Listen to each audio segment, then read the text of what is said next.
அம்மா, மது கொஞ்சம் கூட இல்லம்மா. ஐயோ, இப்ப என்ன செய்வது? எல்லா பாத்திரங்களையும் பார்த்தாயா? எல்லா பாத்திரங்களையும் பார்த்தம்மா, ஒரு துளி கூட பாக்கி இல்ல. தெய்வமே, சங்கடமான நிலை. அழைக்கப்பட்டவர்கள் இன்னும் 2 பந்திக்கு இருப்பார்களே.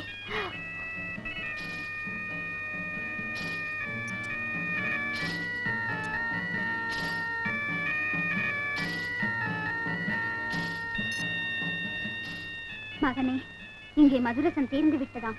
மிகவும் வேதனைப்படுகிறார்கள். அதற்கு நான் என்ன செய்ய வேண்டும்? நீ மனம் வைத்தால். இன்னும் வேலை வரவில்லை. அப்படி சொல்லலாமா? விருந்தினர் இன்னும் வர இருக்கிறார். தெய்வமே, நீதான் வழி செய்ய வேண்டும். சரி, காலி பாத்திரங்களில் நீர் நிரப்பச் சொல்லுங்கள்.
ராயப்பா, பிலவேந்திரா, என் பின்னே வாருங்கள்.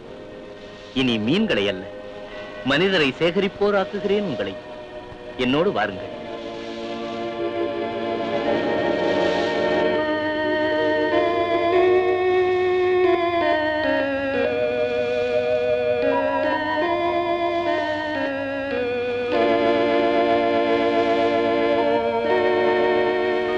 சொர்க்கத்தை எங்கெல்லாமோ தேடுகிறார்கள் வாழ தெரியாதவர்கள்.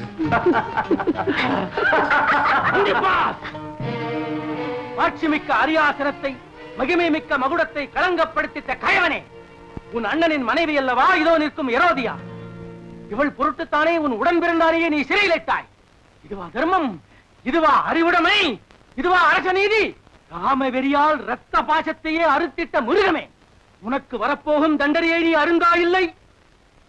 உன் மீது கடவுளின் கோபம் தீயென கொதித்தடும் நாள் வரப்போகிறது. அந்த கொடுமையிலிருந்து விடுபட வேண்டுமானால் இந்த வஞ்சகையை உதறி தள்ளிவிட்டு நீ கைப்பிடித்த மனைவியிடம் நீ செய்த தவறுக்காக அவள் கால் பிடித்து மன்னிப்பு கேட்க வேண்டும். பெரிய ஞானி, அசுத்தமான உன் வாயால் மனம் போனபடியெல்லாம் பேசாதே. ஆணாக பிறந்தால் மட்டும் போதாது, வல்லமை வேண்டும். இந்த காட்டான் நிந்தனை பேசுகின்றான், உங்கள் காதுகளில் விழவில்லை? பெண்களிடம் வீரம் பேசும் மாவீரரே, எங்கே இவனை கைது செய்யுங்கள். இவனை இவ்வளவுதானா மன்னரின் வீரம்? வேண்டாம், பட்டத்து ராணி என்ற முறையில் நானே செய்ய போகிறேன். ராணியா? ராணி காமவெறி தலைக்கேறி பிற ஆடவர்களை தேடி அரச வட்டாரத்தில் அலைந்து திரிகின்ற குடிகேடி நீயா யுதய நாட்டு ராணி? உங்கள் முன்னிலையில் இந்த கசடன் என்னை கொன்றால் கூட நீங்கள் அசைய மாட்டீர்கள். அதற்கு உண்மையான அன்பு வேண்டும். அதில்லாத ஒருவருடன் வாழ்வதை விட. கண்ணை ரோதியா, நீ கண்ணீர் வடிக்காதே. உனக்காக நான் எது வேண்டுமானாலும் செய்வேன். என்றால் இவனை பிடித்து சிறையில் தள்ளுங்கள். யாரெங்கே? இவனை பிடித்து சிறையிடுங்கள்.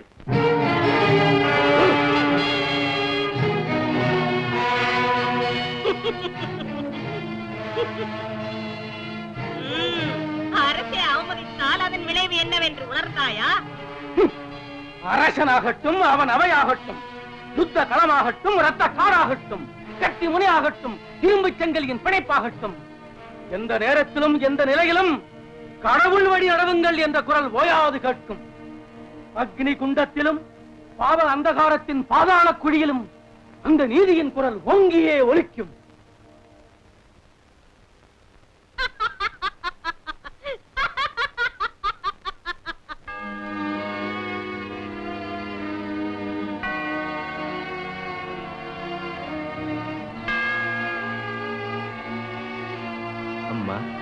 குடிக்க கொஞ்சம் தண்ணீர் வேண்டுமே. நீங்கள் ஒரு யூதர். யூதர்கள் சமாரியராகி எங்களிடம் தண்ணீர் கூட வாங்கி பருகுவதில்லையே. குடித்தால் மீண்டும் தாகமெடுக்கும் தண்ணீரில் கூட மனிதன் பேதம் காட்டுகின்றான். ஆனால் ஒரு காலம் தாகமெடுக்கா தண்ணீரை அவன் தேடுவதே இல்லை. தாகமே எடுக்கா தண்ணீர் அது எங்கே கிடைக்கும்? நானே அதை தர முடியும். நான் யார் என்பதை நீ அறிந்திருந்தால் நான் கேட்பதற்கு பதிலாக நீயே என்னிடம் கேட்டிருப்பாய். அப்படியானால் தயவு செய்து அதை எனக்கும் கொடுங்கள். நீ உன் கணவனை அழைத்து வா. ஐயோ, எனக்கு கணவனே கிடையாது. ஒன்றல்ல, உனக்கு கணவர் 5 இருந்தனர். இப்போது இருப்பவனும் உனக்கு கணவன் அல்லவே. ஐயா, நீர் சாதாரண மனிதர் அல்ல, எல்லாம் அறிந்தவர், அருள் வாக்கினர். மெசியா என்ற கிறிஸ்து வருவார், அவர் அருள்மொழி பேசுவார் என்று கேட்டதும் உன்னுடன் பேசிய நான் தான் அந்த மெசியா. மெசியா, மெசியா.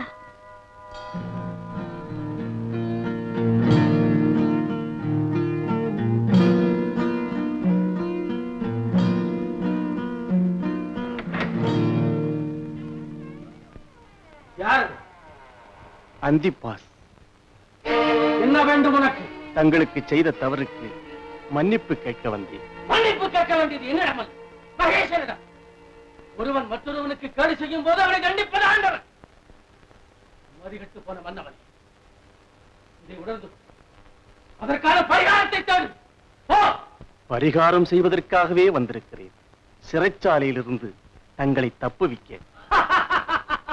துன்மார்க்கா, பெண்ணிடம் கருத்திடம் அறிவிடந்து அறமிடந்து நெறியிடந்து பவுனத்தின் மாண்பிடந்து ஒரு காமாந்தகாரியின் மோகச்சிறையிலே கட்டுண்டு கிடக்கும் நீ அற்பமாம் இந்த கச்சரைக்குள்ளே சிறைப்பட்டு கிடக்கும் என்னை தப்பி வளர்த்திருக்கிறாய். உன்னை காப்பாற்றிக் கொள்ள தெரியாதவன் என்னை காப்பாற்றிக் கொள்ள சொல்கிறாய். நன்று நன்று, மிக மிக நன்று. என்னை காப்பாற்றிக் கொள்ள வழி சொல்வதற்கட்டும். பால்களை சுட்டரிக்கும் பரவலின் கோபத்தில் இருந்து முதலில் உன்னை காப்பாற்று. அறவழி நடந்து மக்களுக்கு நல்வழி காட்ட வேண்டிய அரசனை அகரம பாதையில் நடப்பதென்றால் அதற்கு ஆண்டவன் தண்டனை. ஐயோ, கொடூரம், மிக கொடூரம். அந்த கொடூரத்திலிருந்து உன்னை காப்பாற்றிக் கொள். இறைவனது நல்லுறவை அறுத்தறியும் விபச்சாரியின் நச்சுறவை வெட்டி எறிந்து விடு. அவளது காமப்படியில் இருந்து விடுபடு. போ. ஏரோதியாளின் வஞ்சம் அதிகரிக்கும் முன் தாங்கள் தப்பிக்காவிடில் அவள் மீண்டும் தங்களை துன்புறுத்துவாள். என்ன தீங்கிழைத்து விடுவாள் அந்த தீயவள்? தீராத சிறைவாசமா இல்லை சிரச்சேதமா? அதர்மத்தின் மீது போர் தொடுத்துள்ள என்னை சிறைச்சாலை என்ன செய்யும்? சிரச்சேதம் தான் என்ன செய்யும்? அந்த கொடியவளை நீ விரட்டி அடிக்கும் வரை, நீ நல்வழி திரும்பும் வரை இந்த இடத்தை விட்டு நான் அகலவே மாட்டேன். யோவான், அடுத்த ஒரு முறை நீ இதை பற்றி பேசவே வேண்டும். போ.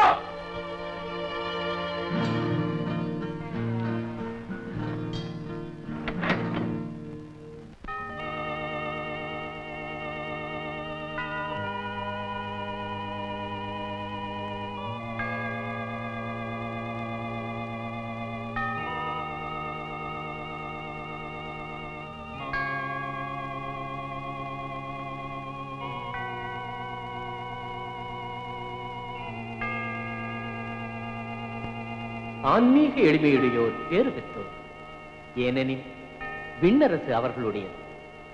துயருருவோர் பேறு பெற்றோர், ஏனெனில் அவர்கள் ஆறுதல் பெறுவோர். சாந்த குணசீலர்கள் பேறு பெற்றோர், ஏனெனில் மண்ணுலகு அவர்களின் உரிமையாகும். நீதி காக்க பசிதாகத்துக்கு ஆளாகின்றவர் பேறு பெற்றோர், ஏனெனில் அவர்கள் மனநிறைவு பெறுவர். இரக்கமுடையோர் பேருடையோர், ஏனெனில் அவர்கள் இரக்கம் பெறுவர். தூய மனம் கொண்டோர் பேறு பெற்றோர், ஏனெனில் அவர்கள் கடவுளை காண்பர்.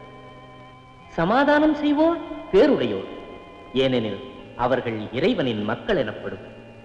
சத்தியத்துக்காக துன்புறுவோர் பேருடையோர், ஏனெனில் இறைவனது அரசில் அவர்கள் இடம் பெறுவர். ஆகாயத்து பறவைகளை பாருங்கள், அவைகள் விதைப்பதில்லை, அறுப்பதில்லை, களஞ்சியங்களில் சேர்ப்பதுமில்லை. உங்கள் விண்ணகத்து தந்தையாம் இறைவன் அவற்றையும் பேணி பாதுகாக்கின்றார். உங்களை வருத்துபவரை வெறுக்கலாகாது என்பது மட்டுமல்ல, உங்களை இடது கன்னத்தில் அடித்தால் வலது கன்னத்தையும் காட்டுங்கள். அவதியுறுவோரே, பாரம் சுமப்பவரே, நீங்கள் என்னிடம் வாருங்கள், நான் உங்களுக்கு ஆறுதல் தருவேன். கேளுங்கள், கொடுக்கப்படும். தேடுங்கள், அகப்படும். தட்டுங்கள், திறக்கப்படும். உன் கண்கள் உனக்கு கேடாக இருந்தால் அவற்றை பிடுங்கி எறியவும், உனது பாபத்துக்கு காரணமாயிருந்தால் அதை வெட்டி எறியவும், உன் கரங்கள் தீயவை புரியுமாயின் அவற்றை துண்டித்து விடவும். ஏனெனில் பரிசுத்தமான ஆன்மாவை விட உயர்ந்ததல்ல உடல். உங்கள் கண்ணில் ஒரு உத்தரமே இருக்கும் போது அடுத்தவன் கண்களிலே இருக்கும் துரும்பை காண்பானே, அதை எடுத்து விடுகிறேன் என்று அவனிடம் சொல்லுவானே. பிறர் உங்களுக்கு என்ன செய்ய வேண்டும் என்று விரும்புகிறீர்களோ அவ்வாறே பிறருக்கும் நீங்கள் செய்திட வேண்டும். என்றுமே அடுத்தவர் மீது குற்றம் குறை காணாதீர்கள், ஏனெனில் உங்கள் மீதும் குற்றம் குறை காணப்படும். மற்றவர் குற்றங்களை நீங்கள் மன்னித்தால் உங்கள் குற்றங்களை மகேசன் மன்னிப்பார்.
சலோமி, உனது அற்புதமான ஆட்டத்திற்கு நாம் தக்க பரிசு தர வேண்டும். என்ன வேண்டும்? கேள்.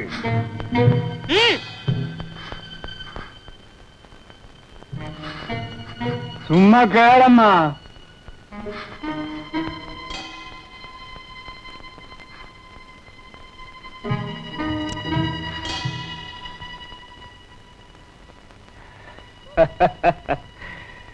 என்ன கடும் ஆலோசனை!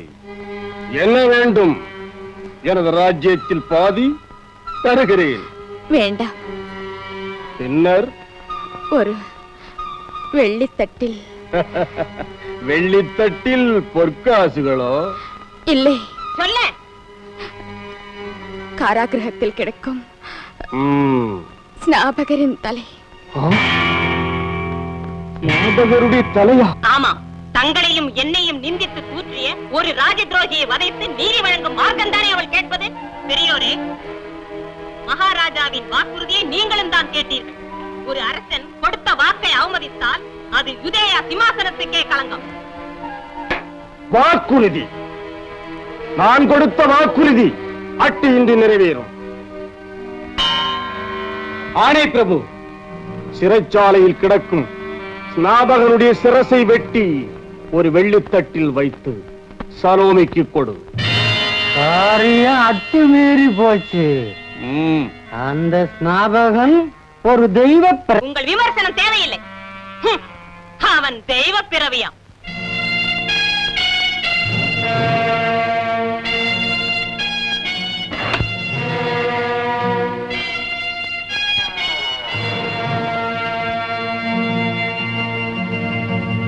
ஏங்க, பிரச்சனையுடைய ஆழம் அறிந்து நீ பேச வேண்டும்.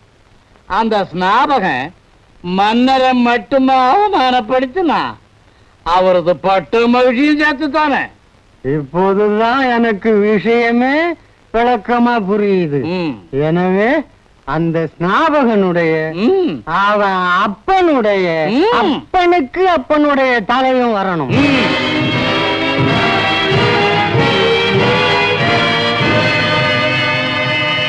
ஸ்நாபகன், ஸ்நாபகன், என்னை வதைக்காதே, என்னை வதைக்காதே. ஒன்றுமே இல்லை. ஏன் இந்த பயம்? நாசக்காரி, நீயும் உன் மகளும் இதை எடுத்து துண்ணுங்கள். பேயே, போய்விடு. யாரெங்கே?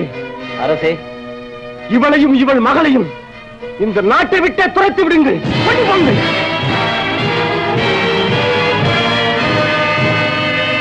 நீங்கள் வெள்ளை அடித்த கல்லறைகள், வெளியே ஆடம்பரமும் உள்ளே அழுக்கும் நிறைந்தவர், புண்புழுக்கள் நிரம்பியவர். இயேசுவே, இந்த பாவியை கண்பார்க்க வேண்டும். மகனே, நலம் பெறுவாயாக.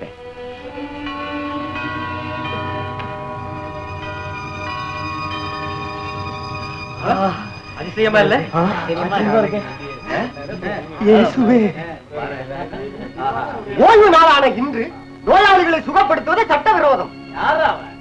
ஏனையா மௌனம் சாதிக்கிறீர்? ஓய்வு நாட்களில் தீமை செய்வதை விட எவ்வளவோ உத்தமம் நன்மை புரிவது.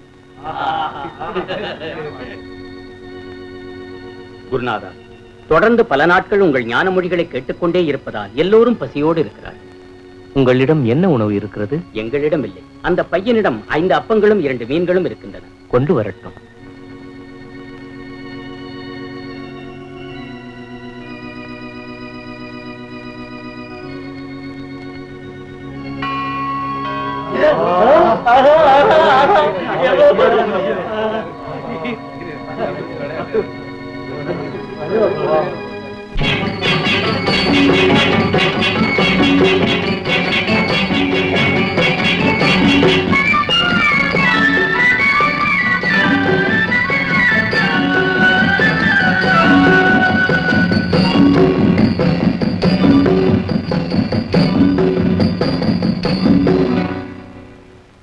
இந்த முந்திரி சாரிலோ எந்தன் புன்னகை பூவிலோ, இந்த முந்திரி சாரிலோ எந்தன் புன்னகை பூவிலோ, எதனிலே அதிக மயக்கோ, இங்குதான் அங்கங்கள்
போய் நிக்கிறீங்க? விடுக்குள்ள படக்குன்னு கொத்திக்கிட்டு போயிட்டான். மரியாதையா நேரத்தை வீணாக்காம வீடு போய் சேருங்க. போற போக்குல ஒரு உபகாரம் பண்ணிட்டு போங்களேன். யாராவது இங்க வரதா இருந்தா வேண்டாம், கதவு சாத்தியாச்சு, பிரயோஜனம் இல்லையா சொல்லிட்டு போங்க. ஆமா ஆமா, கதை அப்படிதான். போங்க போங்க போங்க போங்க. நான் யார் என்று மக்கள் சொல்லுகிறார்கள்? ஸ்நாபகர் என்றும் சிலர் எலியாஸ் என்றும் சொல்லுகிறார்கள். அப்படித்தான் சொல்லுகிறார்கள் குருவே. நீங்கள் என்ன சொல்லுகிறீர்கள்? நீங்கள் மெசியா, தேவதேவனின் திருமகன். யோனாவின் மகன் சிமியோனி, நீ பேறு பெற்றவன். ஏனெனில் இதனை நீ அறிந்தது மனித வல்லமையால் என்று. வானகத்தேயுள்ள என் தந்தை அருளால் ராயப்பன் என்ற உன் பெயர் பாறை என்பதாகும். இந்த பாறையின் மீது என் திருச்சபையை எழுப்புவேன். வானகத்தின் திறவுகோலை உனக்கு அளிப்பேன். மண்ணகத்தில் நீ எதையெல்லாம் கட்டுவாயோ அவையெல்லாம் விண்ணகத்திலும் கட்டப்படும். மண்ணகத்தில் எதையெல்லாம் அவிழ்ப்பாயோ அவையெல்லாம் அங்கு அவிழ்க்கப்படும். ஈசருக்கு கப்பம் கட்டுவது சரியா அல்லவா என்று அவனிடம் கேட்கும் போது சரி என்று சொன்னால் யூத மக்களின் எதிரி என்று அவனை பழிக்கலாம். தவறு என்று சொன்னால் ராஜத்ரோக குற்றம் சுமத்தி ரோமாபுரியின் எதிரி என்று பிடிக்கலாம். இந்த பரீட்சையில் நிச்சயம் அவன் திணறி போவான். ஏனையா, சீசருக்கு கப்பம் கட்டுவது சரியா தவறா? என்னை பரீட்சிக்கிறீர்களா? கப்பம் கட்டும் நாணயம் ஒன்றை எடுங்கள். இதோ. இந்த உருவம் யாருடையது? சீசருடையது. சீசருக்குரியதை சீசருக்கும், இறைவனுக்குரியதை இறைவனுக்கும் கொடுங்கள்.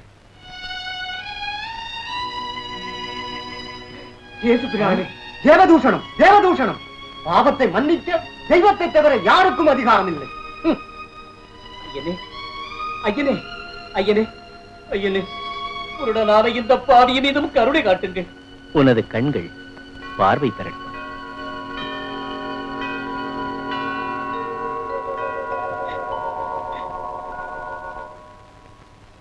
கர்த்தாவே, ரட்சகனே, ரட்சகனே, கர்த்தாவே, ஆத்மாவின் நேசனே, ஸ்ரீ இயேசு கிறிஸ்துவாம் பேரமுதே.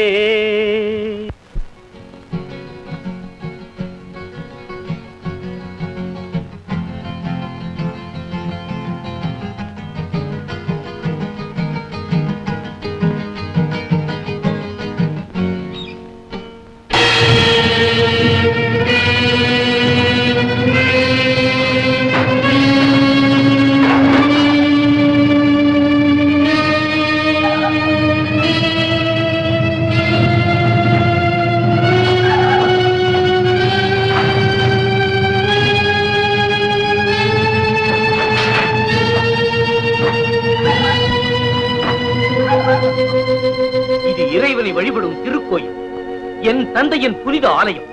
வியாபார சந்தை அல்ல, கள்வரின் குகையும் அல்ல. போங்கள், ஒருவருமே இருக்கக்கூடாது. போங்கள்.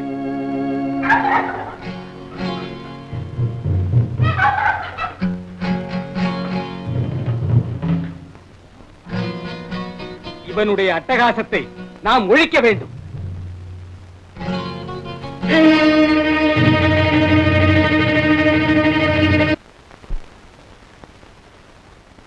ஐயனே, சாபத்தினமாக இந்து கூட லிகிதமா? மாபாவி, உன்னுடைய பாவச் செயலுக்கு உடனே ஆலயம் சென்று மண்டியிட்டு இறைவன் மன்னிப்பு கேள்.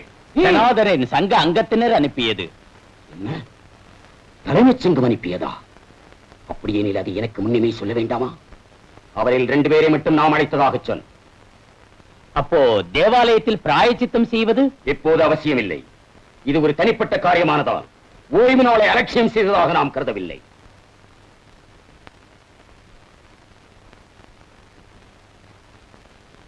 பிதாக்களின் தேவன் வாழ்த்தப்படுவாராக. வேத கீதங்களும் அவனை போற்றட்டும்.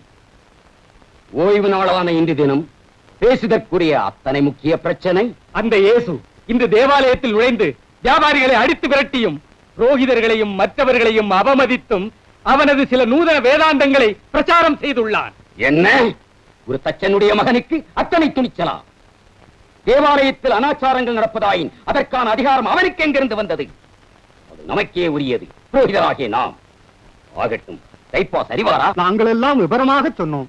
ஆனால் அவ்விடத்து அபிப்பிராயத்தை அறிந்திட வேண்டும் என அவரும் ஆவல் கொண்டிருக்கிறார். எதுவும் செய்யும் பரிபூர்ண அதிகாரம் அவருக்கு உண்டல்லவா? கபடமாக வேஷமிட்டு மக்களிடையே கிளர்ச்சி ஏற்படுத்தும் அந்த துரோகியை கல்லாரடித்துக் கொள்ள வேண்டும். அது மட்டுமல்ல, அவனை ஆராதித்து பூஜிக்காத நாமெல்லாம் பிசாசின் சந்ததிகளா? தேவதூஷணம், தேவதூஷணம்.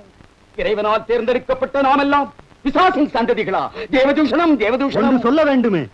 அவனை ஒழித்து கட்ட எண்ணி தேவாலய பணிக்காக அங்கிருந்த கற்களை கையில் எடுத்துக்கொண்டு நாங்கள் ஒவ்வொருவரும் அவன் மீது பாய்ந்து சாடினோம். என்ன ஆயிற்று? என்ன ஆகும்? அவன் அந்த ஜனக்கூட்டத்திற்கிடையில் மறைந்து விட்டான். நல்லதொரு வாய்ப்பு வீடாகிவிட்டது. இறக்கட்டும். காலத்தோடு அவன் செல்வாக்கு அதிகம் வளர்ந்து வருகிறது. நாளை தினமே சங்கத்தை கூட்டி உடனே வேண்டிய நடவடிக்கை எடுப்பதற்கு சிந்திக்க வேண்டும். கைபாஸ் தலைவராக இருக்கட்டும். அவர் வழியாக ரோமாபுரி ஸ்தானிகராகிய பிளாத்தினுடைய ஆதரவையும் நாம் பெறலாம்.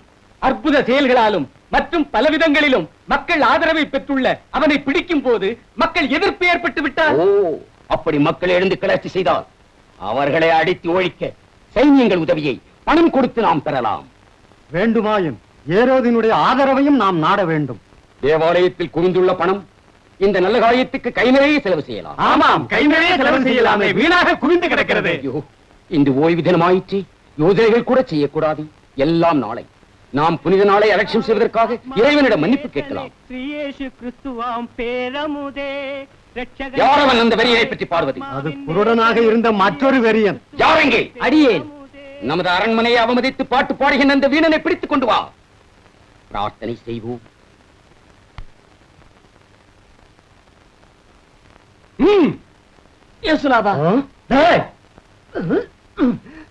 ஏனடா, இது யாருடைய அரண்மனை தெரியுமா? அது தெரிஞ்சுதான் அந்த பக்கம் வந்தேன். வெறியா? மரியாதை பேசுறா. இதுதான் உங்க மரியாதையா? அப்ப உங்களையே வெறியன்னு சொல்லட்டுமா? நாயே. அப்ப வெறியல்ல நாய். அப்ப வெறி நாய்னு சொல்லட்டுமா? என்னடா, நீ யாரை குறித்து பாடினாய்? அதை இங்கே பாடட்டுமா? பாட்டும் கூத்தும் ஒண்ணு வேண்டாம், சும்மா இரு. உனக்கு பார்வை வந்தது எப்படி? இயேசு பிரான் என் கண்களை தொட்டார். அந்த க்ஷணமே எனக்கு பார்வை வந்துச்சு. அவன் இப்போது எங்கே இருக்கிறான்? யாருக்கு தெரியும்? அவர் எங்கெல்லாமோ சுத்தி வர்றாரு. எத்தனையோ நோயாளிகளை குணப்படுத்துறாரு. குருடங்க, குஷ்டரோகிங்க, தளிர்வாதங்க, முடவங்க, தலைக்கோளாறுக்காரங்க. ஐயா, உங்கள யாருக்காவது கோளாறு உண்டுன்னா அந்த மகன் கிட்ட போங்க. யாருக்குடா கோளாறு? உன்னிடம் கேட்பதற்கு மாத்திரம் பதில் சொன்னால் போதும். கேட்டுக்க. திருமேனி கேட்டதுக்கு மாத்திரம் பதில் சொன்னா போதும். அதிகம் பேசாதே. ஆமா. உனக்கு பார்வை வந்தது எப்படி? அற்புதம். அவன் உன்னை என்ன செய்தான்? தொட்டார். அப்போ நீ விவரமாக சொல்ல மாட்டாய். ஓ, சொல்றனே. நீங்களும் அவர்கிட்ட சீடர்களாகவா? என்ன சொன்ன? உன்னை போலுள்ள மடையர்கள் தான் அந்த தச்சன் மகனின் சீடர்களாக வேண்டும். நீ இந்த அரண்மனையை அலட்சியப்படுத்தி பாடியதற்கு மகாபிரபு சொல்வது போல் சொல்லியாக வேண்டும். மண்டியேறா. நான் இங்கே வந்து இந்த அரண்மனையை அலட்சியப்படுத்தி பாட்டு பாடியதற்கு உங்களிடம் மன்னிப்பு கேட்கிறேன். போதும் என்றே பிடிச்சு வெளியே தள்ளி. மடையில பிடிச்சு வெளியே தள்ளு. யாரங்கே? இவன் கழுத்தை பிடிச்சு வெளியே தள்ளி. வெளியே தள்ளு. கண் முன்னே படக்கூடாது.